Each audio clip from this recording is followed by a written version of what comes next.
Hello दोस्तों, कैसे हैं आप सब लोग। वीडियो के शुरुआत में जो आपने सर्कुलर देखा है वो मालदीव सिविल एविएशन अथॉरिटी ने 22 तारीख को 22 जुलाई में रिलीज़ करा था। आज के इस वीडियो में मैं आपके साथ उस सर्कुलर में क्या क्या लिखा हुआ है जो आपको जानना ज़रूरी है अगर आप मालदीव ट्रैवल करने वाले हैं, तो वही बातें मैं आपके साथ शेयर करूँगा। और ये जो सर्कुलर है ये मिनिस्ट्री ऑफ एविएशन के वेबसाइट में भी आप जाके डाउनलोड कर सकते हैं, पढ़ सकते हैं, और इसका लिंक मैं डिस्क्रिप्शन में दे दूंगा। 4 पेज का सर्कुलर है, उसमें मैं इस वीडियो में खाली वही बातें बताऊंगा जो एक टूरिस्ट को जानना ज़रूरी है, क्योंकि बहुत सारी बातें इसमें लिखे हुए हैं उनके लिए जो वहाँ के वर्क परमिट होल्डर्स हैं, वहाँ के सिटीज़न हैं, उनके बारे में। तो वो सारी बातें नहीं बताऊंगा मैं आपको, खाली टूरिस्ट लोगों के लिए जो इन्फॉर्मेशन है वही बताऊँगा। वीडियो को कंप्लीट देखिएगा अगर आप ट्रैवल करने वाले हैं मालदीव। ओके, और ये जो सर्कुलर है 23 तारीख से 23 जुलाई से लागू होगा। 4 पेज का सर्कुलर है, जिसमें पहला पेज में उन्होंने बताया है कि इंट्रोडक्टरी मैसेज दिया है कि अगर किसी को कोविड लाइक सिम्टम है तो वो क्या करे, फीवर है, कब है तो क्या करे, किसको रिपोर्ट करे, और आगे इन्होंने बताया है कि किन लोगों को मास्क पहनना है, नहीं पहनना है, ये सारी बातें बताए हैं पहला पेज में। जो दूसरा पेज में उसमें उन्होंने बताया ऑन अराइवल फॉर्मेलिटीज़, और जो पहला लाइन है उसमें इन्होंने ये बात क्लियर कर दिया है कि जो भी लोग मालदीव आ रहे हैं उनके पास कंफर्म्ड होटल बुकिंग होना ज़रूरी है। ओके, पहला लाइन में उन्होंने ये लिखा है। और दूसरा पैराग्राफ में इन्होंने बताया है कि जो भी टूरिस्ट साउथ एशियन कंट्री से आ रहे हैं, साउथ एशियन कंट्री का नाम भी लिखा है उन्होंने, जिसमें अफ़गानिस्तान, पाकिस्तान, इंडिया, नेपाल, भूटान, बांग्लादेश, श्रीलंका, ये कंट्री से जो भी लोग आ रहे हैं 25 तारीख तक, ओके 25 जुलाई तक वो कोई भी होटल्स इनहेबिटेंट आइलैंड में हैं वहाँ पे नहीं रह सकते। ओके, जो भी लोग 25 तारीख से पहले आ रहे हैं, 25 तारीख या 25 तारीख से पहले मालदीव में आ रहे हैं और उनका होटल इनहेबिटेंट आइलैंड में पड़ता है तो वो वहाँ नहीं रुक सकते। तो अगर आप अगर 25 तारीख से पहले ट्रैवल कर रहे हैं, आज 23 तारीख हो गया, 24 या 25 को अगर आप ट्रैवल कर रहे हैं तो अपना होटल, अपना फैसिलिटी को एक बार चेक करवा लीजिए। होटल वाले को कॉल करके पूछिए कि ये फैसिलिटीज़ जो आपका होटल है वो क्या इनहेबिटेंट आइलैंड में है या फिर बाहर है, ये चीज़ कंफर्म कर लीजिए। क्योंकि अगर आप मिनिस्ट्री ऑफ टूरिज़्म के वेबसाइट में देखेंगे तो 151 से भी ज़्यादा होटल्स के नाम है, उसमें समझ में नहीं आएगा हम लोगों को कि कौन इनहेबिटेंस आइलैंड है, कौन इनहेबिटेंस आइलैंड नहीं है। ओके, ये चेक करवा लीजिएगा। अब जो लोग 25 तारीख के बाद, मतलब 26 तारीख 26 जुलाई से मालदीव ट्रैवल कर रहे हैं, उनके लिए उन्होंने कहा है कि वही लोग इनहेबिटेंस आइलैंड में, गेस्ट हाउस में, होटल में, रिजॉर्ट में रुक सकते हैं अगर वो फुल्ली वैक्सीनेटेड हैं उन वैक्सीन से जो वर्ल्ड हेल्थ ऑर्गेनाइजेशन से अप्रूव्ड हो और उनका जो वैक्सीन, लास्ट वैक्सीन से 14 डेज हो गया हो। ओके, पहला कंडीशन। दूसरा कंडीशन ये कि जो भी लोग मालदीव आएंगे उन्हें कोविड पीसीआर का टेस्ट करवाना पड़ेगा मैक्सिमम 72 आवर्स बिफोर डिपार्चर। मतलब जिस समय आप सैंपल देंगे इंडिया में, अगर इंडिया से ट्रैवल कर रहे हैं तो, और जब आपका डिपार्चर होगा इंडिया से, उन दोनों टाइम के बीच में मैक्सिमम ज़्यादा से ज़्यादा 72 आवर्स होनी चाहिए। अगर आप ये 2 क्राइटेरिया फुलफ़िल करते हैं, वैक्सीनेटेड है, वैक्सीन लेने के बाद 14 डेज हो गया है और आपने कोविड पीसीआर का टेस्ट करवाया है, तो आप 26 जुलाई से कोई भी इनहेबिटेंट आइलैंड में आप रुक सकते हैं। ये जो सर्कुलर है ये पिछला सर्कुलर को सुपरसीड करता है। मतलब पहला सर्कुलर में क्या बताया गया था कि 30 तारीख के बाद जो भी लोग मालदीव आएंगे साउथ एशियन कंट्री से, उन्हें इनहेबिटेंस आइलैंड में जो भी गेस्ट हाउस है, होटल है, वहाँ पे रुकने दिया जाएगा। लेकिन अभी इसे चेंज कर दिया गया है, 26 तारीख से जो भी लोग आएंगे बस उन्हें ही रुकने दिया जाएगा जो वैक्सीनेटेड हैं और कोविड पीसीआर टेस्ट करवाए हैं।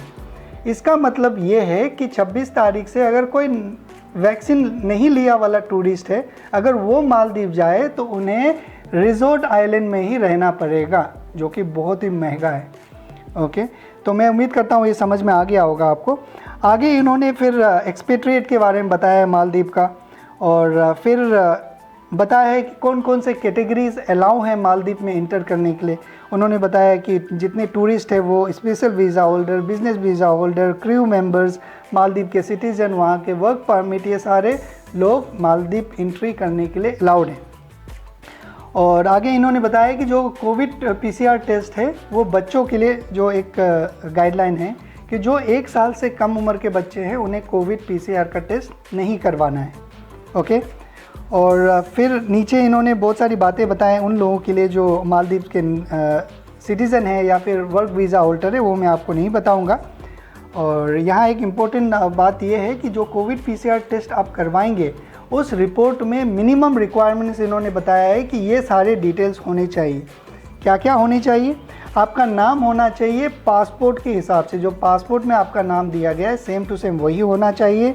आपका जो टेस्टिंग लेबोरेटरीज है उसका नाम और एड्रेस होना चाहिए। ये बात का ध्यान रखिएगा। जो आईसीएमआर अप्रूव्ड लैब हैं आप लिस्ट में एक बार चेक कर लीजिएगा, वही एड्रेस आपके टेस्ट रिपोर्ट में भी होना चाहिए। तीसरा, आपका टाइप ऑफ टेस्ट उसमें लिखा होना चाहिए। जो रिक्वायर्ड है ट्रैवल करने के लिए वो कोविड पीसीआर टेस्ट है, जिसको आरटी-पीसीआर टेस्ट भी बोल लीजिए। और चौथा उन्होंने बताया है कि डेट ऑफ सैंपलिंग, जिस डेट में आपका सैंपल लिया गया वो डेट लिखा होना चाहिए। और पांचवा जो मिनिमम रिक्वायरमेंट है रिजल्ट, ये मैंडेटरी रिक्वायरमेंट्स है आपके रिपोर्ट में होने चाहिए। और ये जो रिपोर्ट है आप इलेक्ट्रॉनिक फॉर्म में भी दिखा सकते हैं, अपने मोबाइल में दिखा सकते हैं या फिर हार्ड कॉपी भी दे सकते हैं। मैं आपको रिकमेंड करूंगा हार्ड कॉपी ही ले जाइएगा। मोबाइल का कोई भरोसा नहीं, कब कहाँ गिर जाए, स्विच ऑफ हो जाए तो आप परेशान हो जाएंगे। ओके। अब इसके बाद इन्होंने और एक बात बताया है कि जो अराइवल्स हैं उससे पहले उनको मिनिस्ट्री ऑफ हेल्थ के जो एक पोर्टल है उनका आई मूगा, उसमें भी रजिस्ट्रेशन करना है। ओके। इसके बारे में मैंने बहुत डिटेल में बात किया है आपको मालदीव वाले वीडियो में। जब आप मालदीव जाने वाले होंगे तो आपको विदिन 24 आवर्स बिफोर अराइवल आपको आई मूगा जो एक पोर्टल है वहाँ पे रजिस्ट्रेशन करना है। इसका लिंक भी मैं डिस्क्रिप्शन में दे दूँगा। तो ये आपको अराइवल से पहले का आई मूगा रजिस्ट्रेशन है। और फिर उन्होंने बताया है कि ऑल अराइविंग पैसेंजर्स, ओके, अगर किसी को कुछ कोविड से ज़्यादा सिम्टम्स होता है तो उन्होंने एक काउंटर बताया है, वहाँ पे जाके अपना हेल्थ काउंटर है शायद इंटरनेशनल बॉर्डर हेल्थ काउंटर, वहाँ पे जाके रिपोर्ट करें। और फिर आगे इन्होंने स्पेशल वीज़ा के बारे में बताया है, वो मैं आपको नहीं बताऊँगा। वर्क वीज़ा होल्डर्स के बारे में बताए हैं। फिर यहाँ में बताया है कि ऑन डिपार्चर, अब तक मैं जो आपको बताया था वो ऑन अराइवल का था, ऑन अराइवल या बिफोर अराइवल। अभी आपको ऑन डिपार्चर के बारे में बताऊंगा। डिपार्चर में पहला पॉइंट उन्होंने ये बताया है कि जब भी आप मालदीव छोड़ेंगे तो आप किस भी कंट्री जा रहे हैं वहाँ का हेल्थ रिक्वायरमेंट चेक कर लीजिए और आपको कोविड पीसीआर का टेस्ट भी करवाना पड़ेगा जाने से पहले। अगर आप सऊदी जा रहे हैं मालदीव से तो डेफिनेटली आपको 72 आवर्स मैक्सिमम बिफोर डिपार्चर तो वो तो करवाना ही है आपको। ओके, तो आपके लिए प्रॉब्लम नहीं है, आपको करवाना ही है। और दूसरा बात इन्होंने बताया है वही आई मूगा के बारे में कि जो मिनिस्ट्री ऑफ हेल्थ का पोर्टल है आई मूगा, उसमें डिपार्चर से पहले भी आपको फॉर्म फिलअप करना है। जब आप आई मूगा का वेबसाइट देखेंगे तो वहाँ पे एक अराइवल का भी ऑप्शन है, डिपार्चर का भी है। जब आप मालदीव से निकलेंगे तो मैक्सिमम 24 आवर्स बिफोर डिपार्चर आपको वहाँ पे रजिस्ट्रेशन करना है। ओके, रजिस्ट्रेशन करने के बाद एक QR कोड जनरेट हो जाएगा, उसका फ़ोटो खींच लीजिए या फिर प्रिंट आउट करके अपने पास रख लीजिए। तो ये सारी बातें इन्होंने बताया। आखिर में इन्होंने बताया कि जो ये सर्कुलर है वो 23 जुलाई से लागू होगा और इनका जो 7 जुलाई का सर्कुलर है वो सुपरसीड हो जाएगा और ये सर्कुलर को मानेंगे। अब कल एक और सर्कुलेशन आया था कि लोग उस आइलैंड में नहीं रुक सकते जहाँ के जो सिटीज़न है, रेसिडेंट है, वो वैक्सीनेटेड ना हो। ओके, या फिर जो टूरिस्ट फैसिलिटी के लोग हैं वो 100% वैक्सीनेटेड ना हो, या फिर जो एज्ड लोग हैं वो कम से कम 95% लोग वैक्सीनेटेड ना हो। तो इसके बारे में इस सर्कुलर में कोई जिक्र नहीं है। और जहाँ तक मुझे लगता है एज ए टूरिस्ट इस चीज़ को वैलिडेट करना कि भाई उस एरिया में कितने लोग वैक्सीनेटेड हैं नहीं है, कितने होटल वाले वैक्सीनेटेड हैं नहीं है, ये तो एक टूरिस्ट कहाँ से डाटा कलेक्ट करेगा बुकिंग करने से पहले। ओके, तो इसके बारे में इसमें जिक्र नहीं है। लेकिन मैं आपको जैसा शुरुआत में बताया था, जब भी आप ट्रैवल करने वाले होंगे अपने होटल वाले से एक बार चेक कर लीजिएगा, अपना हेल्थ स्टेटस बताइएगा कि मैं वैक्सीनेटेड हूँ, 2 डोज ले लिया हूँ और 14 दिन हो गया है, क्या मैं इस होटल में रुक सकता हूँ, या फिर दूसरा जो भी ऑपोजिट है आपका कि मैं वैक्सीनेटेड नहीं हूँ, क्या मैं इस होटल में रुक सकता हूँ, नहीं रुक सकता हूँ, ये चीज़ ज़रूर कंफर्म कर लीजिएगा, या तो ईमेल करके, कॉल करके, मैसेज करके, जैसे भी करके। तो ये सर्कुलर था आप लोगों के लिए जो मालदीव से ट्रैवल करने वाले हैं। ओके, अब आने वाली वीडियो में मैं आपको कतर के बारे में बताऊंगा। वो आज मैं सुबह बताना था लेकिन नहीं बता पाया। कुछ लोग कतर ट्रैवल कर रहे हैं ऑलरेडी, तो उनका कुछ एक्सपीरियंस है, पर्सनल एक्सपीरियंस उन्होंने शेयर करा है कि कैसे इमिग्रेशन हुआ था, क्या क्या डॉक्यूमेंट्स पूछे गए। वो सारी बातें मैं आपको आने वाली वीडियो में कल सुबह आपके साथ शेयर करूँगा। तब तक अपना ख्याल रखिए। Thank you very much.